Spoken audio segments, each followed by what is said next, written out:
Prince Ian pardon से कहते रहते हैं कि जल्दी से एस्ट्रियन परिवार के मुखिया को बुलाया जाए क्योंकि उनकी खोई हुई उनकी छोटी बेटी वापस आई है और टीएन कैरिज से बाहर आ जाती है। टीएन प्रिंस के साथ अंदर आ जाती है और वो वहाँ के विशाल भवन को देखकर सरप्राइज थी और सोचती रहती है कि यह कितना विशाल है। ऐसा लगता है कि यह नेस्ट्रियन परिवार से भी बहुत ज्यादा बड़ा है। टीएन सोचती रहती है कि इसका मतलब पिताजी यहाँ रहते हैं और यह लगता है कि बहुत ही डरावना होगा और मुझे इस बात का आश्चर्य है कि क्या मैं उनसे अच्छे से मिल पाऊंगी और उनसे अच्छे से बात कर पाऊंगी। सेड्रिक कहता है कि हम आपका एस्ट्रियन पैलेस में स्वागत करते हैं और प्रिंस कहते हैं कि यह निराशाजनक है कि मैं हमारी पहली मीटिंग के लिए ज्यादा तैयारी नहीं कर सका। टीएन अपनी ड्रेस को कसके पकड़ती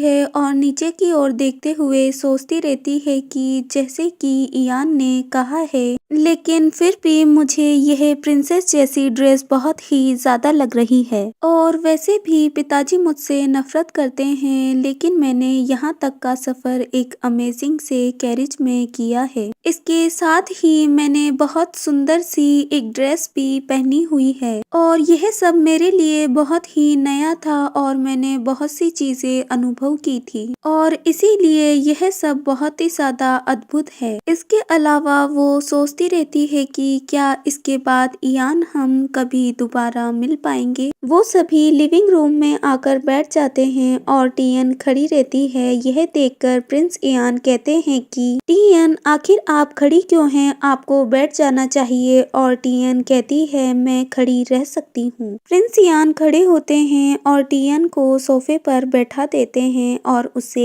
कहते हैं कि आपको पता भी है कि जब सब लोग बैठे हुए हैं तो यह कितना अजीब लगेगा कि आप एक अकेली खड़ी हुई हैं। यह सुनकर इयान सोचती रहती है कि मैंने इस बारे में तो बिल्कुल ही नहीं सोचा था और वहाँ पर एक मेड आ जाती है जिस पर कि बहुत सी प्रकार की ट्रीट्स रखी हुई थी और इसके अलावा उसके साथ चाय भी थी। वहाँ पर इतनी सारी चीजों को देखकर टीएन सरप्राइज थी और एक के बाद एक चीजें मेड वहाँ पर रखती जाती है और उन्हें देखकर वो शौक में थी, कहीं उसे यह सारा तो खाना नहीं पड़ेगा। टीएन को देखकर प्रिंस इयान सोचते रहते हैं कि यहाँ तक आते आते उसे जो भी परोसा गया था उसने नहीं खाया था और जो वो अपने साथ ब्रेड लेकर आई थी उसने उसे ही खाया था। प्रिंस इयान उसके पास में एक प्लेट को रखते हुए कहते हैं कि मैंने इसे आपके खाने के लिए रखा है, इसीलिए आप इसे खा लीजिए। टीएन उसे देखकर सोचती रहती है कि उसे इसे कैसे खाना है, यह उसके लिए बहुत ही ज्यादा शर्मनाक है और अचानक से प्रिंस इयान उसे यह चम्मच से खिला देते हैं। टीएन ने ऐसा कुछ पहले कभी नहीं खाया था और वो बहुत ही ज्यादा टेस्टी और यमी था और टीएन को देखकर ऐसा लग रहा था कि जैसे उसकी आंखें स्पार्कल कर रही हो। प्रिंस इयान कहते रहते हैं कि क्या आपको यह टेस्टी लगा और टीएन स्माइल करते हुए कहती है कि हाँ यह बहुत ही ज्यादा डिलीशियस था और अचानक से वहाँ कोई आ जाता है और वहाँ जो व्यक्ति आया था वो और कोई नहीं ड्यूक एस्ट्रियन थे, एस्ट्रियन परिवार के मुखिया, जो कि इस बात की खबर लगते ही यहाँ बहुत ही जल्दी में आते हैं और उनके साथ कई सारे बटलर भी थे।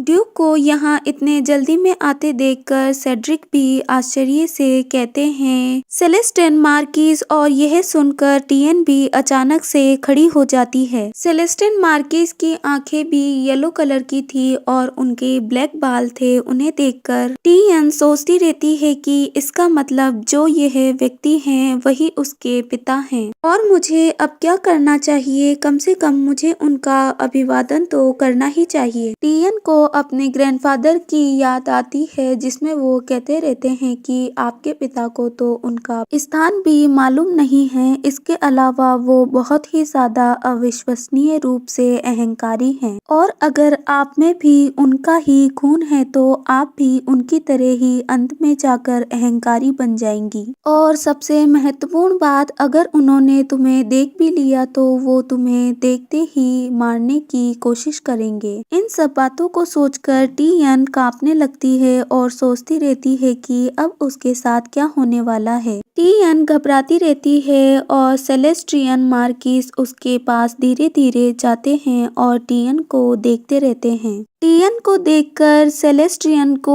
एहसास हो गया था कि वो उसकी ही बेटी है और यह देखकर उसे दुख महसूस हो रहा था और वो हल्के से गुस्से से सोचते रहते हैं कि उन्होंने उनकी बेटी के बारे में अभी तक उन्हें क्यों नहीं बताया था। टियन सोचती रहती है कि उन्हें देखकर ऐसा लग रहा है कि वह बहुत ही ज्यादा गुस्से में है, इसीलिए अब मुझे क्या करना चाहिए। मुझे उन्हें सिर्फ इतना ही कहना चाहिए कि वो मुझे जाने दे और छोड़ दे। टियन अपनी मुट्ठी को कसती है और सोचती रहती है कि इयान और सेड्रिक ने उसकी बहुत मदद की है, इसीलिए अब उसे आगे बढ़ना चाहिए और इसमें हार नहीं माननी चाहिए। टियन सोचती रहती है कि मुझे इसके लिए कुछ तो करना ही होगा और धीरे धीरे ड्यूक की ओर आगे बढ़ती है और अपने हाथों में अपनी माता का लॉकेट दिखाते हुए कहती है कि मेरी माता का नाम लीना नेस्ट्रियन है। ड्यूक नेस्ट्रियन उसके हाथों से वो लॉकेट ले लेते हैं और उसे देखते हुए सोचते हैं कि इसका मतलब यह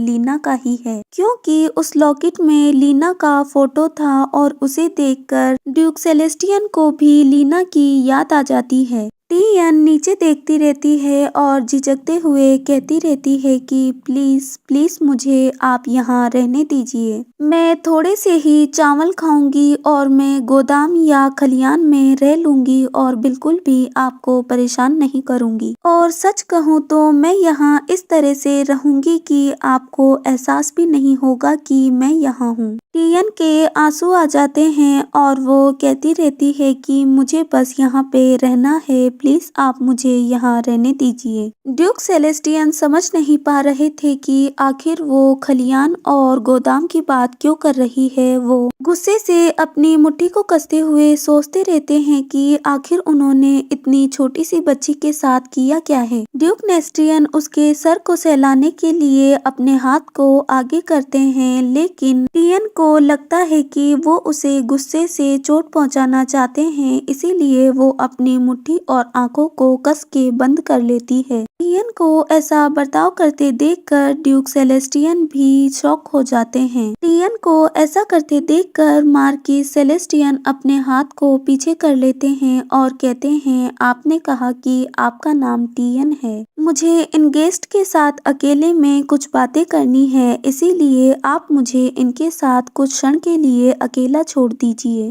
ड्यूक सेलेस्टियन एक मेड को बुलाते हैं और कहते हैं कि क्योंकि बच्ची डरी हुई है, इसीलिए इन्हें दूसरी गेस्ट रूम में ले जाया जाए और इन्हें गर्म गर्म कुछ खाने को दिया जाए और इन्हें आराम करने दिया जाए। यह सुनकर मेड झुकते हुए बाव करती है और कहती है कि यस योर ग्रेस, मैं समझ गई। मेड टियन के पास जाती है और टियन से स्माइल करते हुए कहती है कि अब हमें चलना चाहिए और टियन कहती है ठीक है। टियन दूसरे गेस्ट रूम में बैठी रहती है और सोचती रहती है कि पिताजी ने इस बारे में कुछ नहीं कहा कि वो उसे यहाँ रहने देंगे या नहीं। टियन यह सोचकर दुखी होती है कि उसके पिता ने उसे यहाँ रुकने की परमिशन नहीं दी है, इसीलिए अब उसे क्या करना चाहिए। अगर उन्होंने उसे यहाँ रहने की परमिशन नहीं दी तो क्या वह इतने से सिक्कों से अपने जीवन को बिता पाएगी, लेकिन ऐसा नहीं हो सकता क्योंकि वो इतने से सिक्कों से तो एक कैरिज का किराया भी नहीं कर सकती है। वो अपनी ड्रेस को देखती रहती है और कसकर सोचती है कि इसका मतलब मुझे इस ड्रेस को बेचना होगा, लेकिन यह ड्रेस उसे इयान ने दी है और यह उसके लिए उसका पहला गिफ्ट है। टियन यह सब सोचती ही रहती है कि वहाँ मेड उसके लिए स्नैक्स लेकर आती है और वो कहती है कि मिस, मैं आपके लिए गरम गरम स्नैक्स लेके आई हूँ, लेकिन टियन का ध्यान उसकी बातों पर ही होता है और वो यह सोचकर रोने लगती है और यह देखकर मेड जल्दी से उसके पास आती है और कहती है, मिस आपको क्या हुआ, क्या कोई गड़बड़ है, क्या मैं आपको वापस से लॉर्ड कार्सस के पास वापस ले चलूं। और टियन अपने आंसुओं को पोंछते हुए कहती है, नहीं, और मेड स्माइल करते हुए कहती है कि आपको कुछ डिलीशियस खाना चाहिए, इससे आपको ताकत मिलेगी। तब तक कि मेहमान बातें कर रहे हैं, आपको अपने खाने और अपने आराम पर ही ध्यान देना चाहिए। टेबल पर गरम गरम चाय और नाश्ते रखे हुए थे। उसे देखकर टियन सोचती रहती है कि अगर मुझे यहाँ से भी निकाल दिया तो मुझे नहीं पता कि मैं आगे कब गरम गरम खाना खा पाऊंगी। इयन गरम गरम ब्रेड को उठाते हुए सोचती है कि जितना मैं खा सकती हूँ उतना मुझे गरम गरम खाना चाहिए, ताकि मैं यहाँ से चली जाऊँ तो मुझे 2 दिन तक भूख नहीं लगे। सेड्रिक और प्रिंस इयान सेलेस्टियन मार्किस को सारी बातें बताते हैं और वो यह सुनकर कहते हैं कि तो इसका मतलब यह है कि वो वहाँ से भाग आई। इयान बताते रहते हैं कि उस वक्त वो बहुत ही ज्यादा भयानक लग रही थी और बहुत ही ज्यादा डरी हुई भी, और उसने मुझसे कहा कि मुझे अपने पिताजी को खोजने के लिए एस्ट्रियन जाना है। यह सुनकर मार्किस सेलेस्टियन अपने चेहरे के हाथ लगाते हुए सोचते रहते हैं कि अपने पिता को न ढूंढ पाने के लिए दोष देने के बजाय आप बहुत ही डरी हुई और विचलित दिखाई दे रही थी। आखिर आप नेस्टियन परिवार में इतने सालों तक कैसे रह रही थी? सेड्रिक कहते रहते हैं कि वो यात्रा के दौरान भी गैरेज से बाहर इधर उधर देख रही थी, यहाँ तक कि उसने हमारे द्वारा बनाया गया भोजन भी खाने से इनकार कर दिया था। और प्रिंस इयान कहते रहते हैं कि मैंने उनके शरीर पर कई घावों को देखा है। इसके अलावा नेस्टियन परिवार ने उसे एक पागल नौकरानी भी कहा था। यह सब सुनकर ड्यूक सेलेस्टियन कहते हैं कि आखिर उस बच्ची के साथ वहाँ क्या हुआ होगा, और जो कुछ भी उस बच्ची के साथ हुआ होगा उसका मैं अच्छे से अनुमान लगा सकता हूँ। व्हाइट लेपर्ड नेस्ट्रियन और ब्लैक लेपर्ड एस्ट्रियन दोनों ही घर के मुखिया की अधिक क्षमता वाले 2 परिवार कुल के नेता बन जाते हैं। उस स्थिति में नेस्ट्रियन परिवार में जन्मी लीना उस परिवार की एक इकलौती आशा थी और एस्ट्रियन की तुलना में बहुत अधिक मजबूत क्षमताओं के साथ, लेकिन उसने घर के मुखिया के पद को अस्वीकार कर दिया और इसके बजाय कर्सस की पत्नी बन गई। और वर्तमान में कॉर्नेलिया, जो कि नेस्टियन परिवार की मुखिया है, वो भी मुखिया बनने के योग्य बिल्कुल भी नहीं है। इसीलिए यह स्पष्ट है कि जो अगला नेता होगा वो एस्ट्रियन परिवार से होगा। ड्यूक सेलेस्टियन सोचते रहते हैं कि इसीलिए उन्होंने लीना के बच्चे का छुपाकर पालन पोषण किया होगा, और उन्हें उम्मीद होगी कि जो कि लीना का बच्चा होगा उसमें भी वैसी ही एबिलिटीज होंगी जो कि लीना में थी, और उन्होंने युवाओं के राजनीतिक संघर्षों में उस बच्चे का उपयोग करने की सोची होगी। ड्यूक कार्सेस यह सब सोचते ही रहते हैं कि अचानक से मेड घबराते हुए भागती हुई वहां आती है और कहती है, लॉर्ड कार्सेस, जिस बच्ची को अतिथि लेकर आए थे वो अचानक से बीमार हो गई है और उसमें किसी न किसी प्रकार की समस्या है। यह सुनकर लॉर्ड कार्सेस अचानक से शॉक हो जाते हैं और वो कहते हैं, क्या? Thank you for watching this video. अगर आपको यह वीडियो पसंद आया तो ज़्यादा से ज़्यादा सब्सक्राइब कीजिए और लाइक और शेयर करना ना भूलें।